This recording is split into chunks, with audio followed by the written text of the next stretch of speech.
escolha dos novos conselheiros tutelares de Nova Russas. E nós estamos com pessoas apropriadas para conversar sobre o assunto. Elas que fazem parte do CMDCA, que é o Conselho Municipal de Defesa da Criança e do Adolescente. A Kátia Santos, a Gláucia e a Ana Selma. Vou começar aqui com a Kátia Santos, que vai falar aqui sobre a questão das provas. Boa tarde.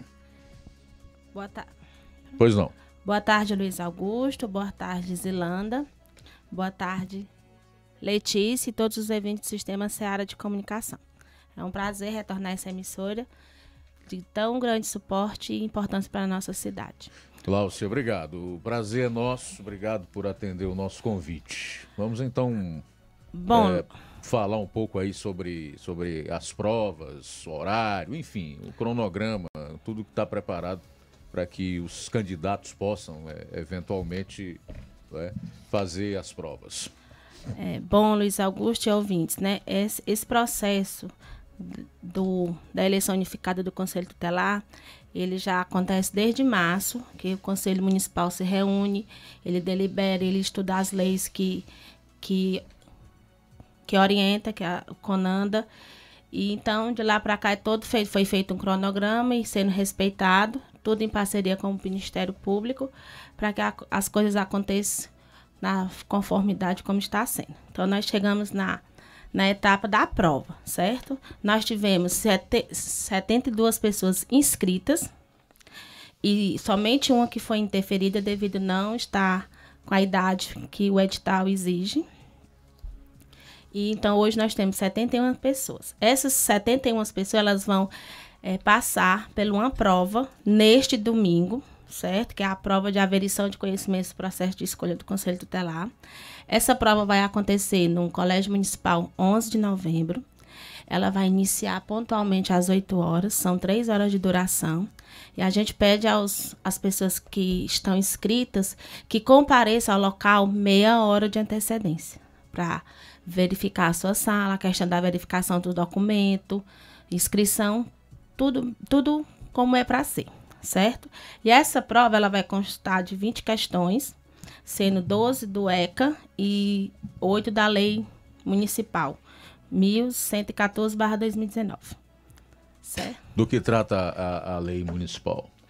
Ela trata da unificação do Conselho Tutelar, que é a lei de criação, e como uma mudança que teve para ser unificado o processo eleitoral, essa lei ela trata disso, todas essas mudanças que teve.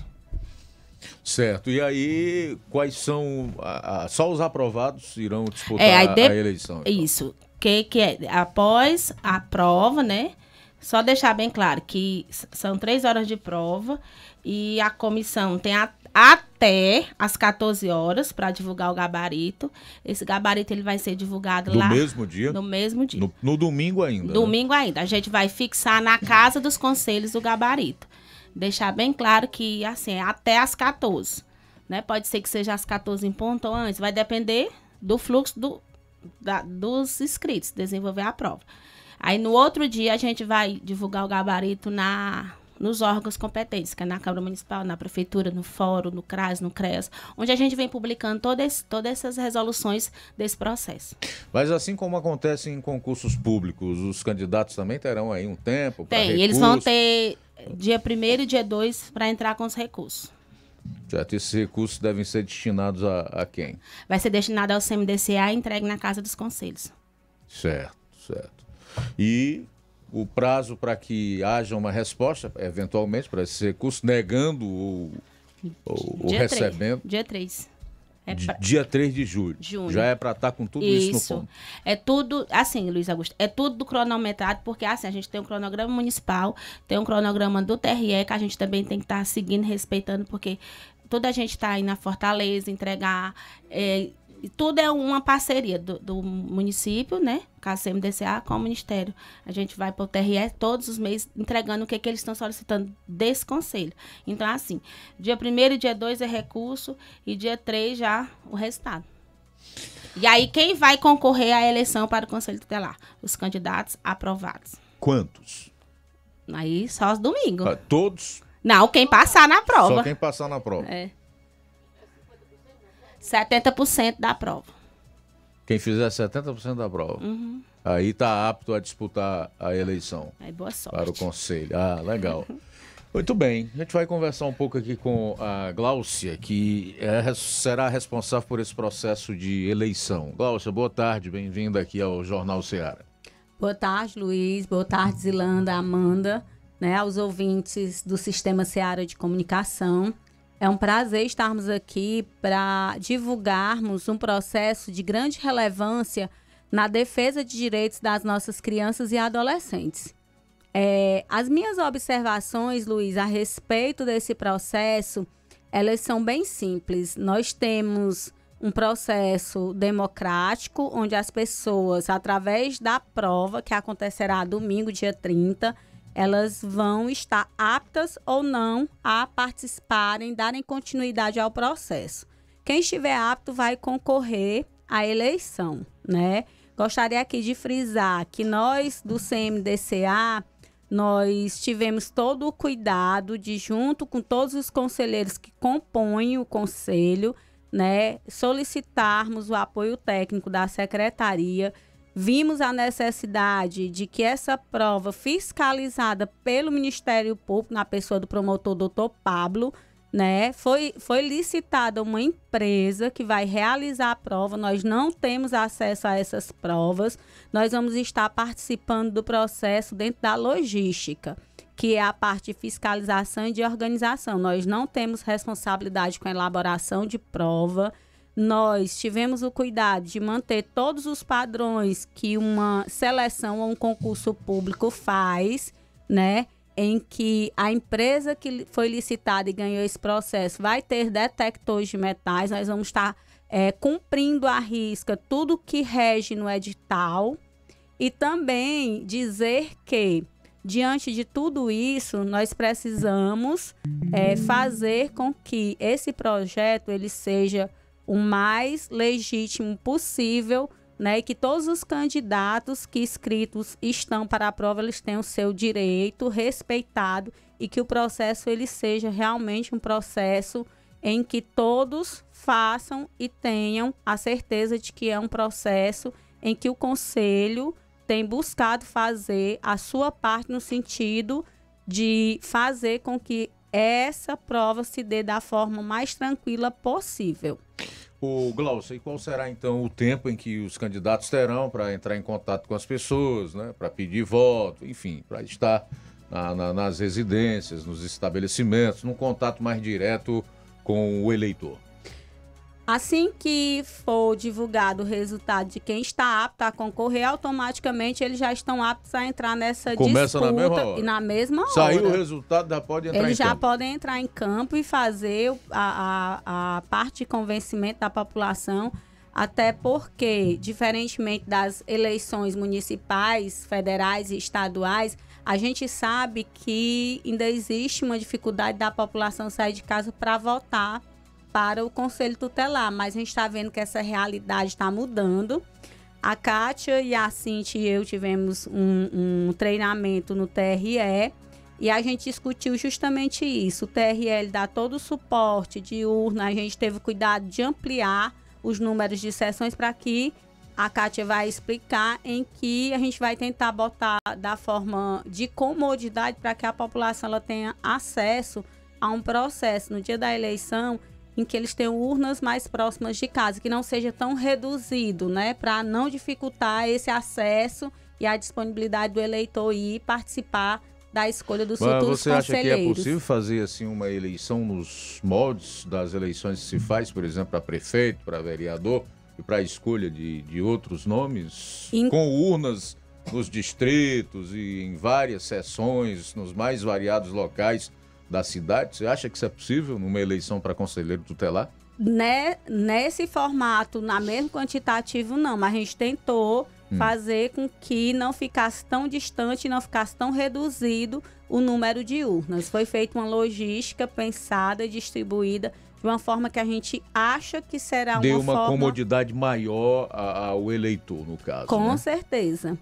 Agora, eu não sei se você concorda, mas eu acho que os tribunais regionais eleitorais e o próprio TSE o Tribunal Superior Eleitoral poderiam até usar como base, né, as eleições para a escolha de conselho tutelar para que a gente finalmente tenha uma lei do voto facultativo aqui no Brasil. O que você acha, Glaucia?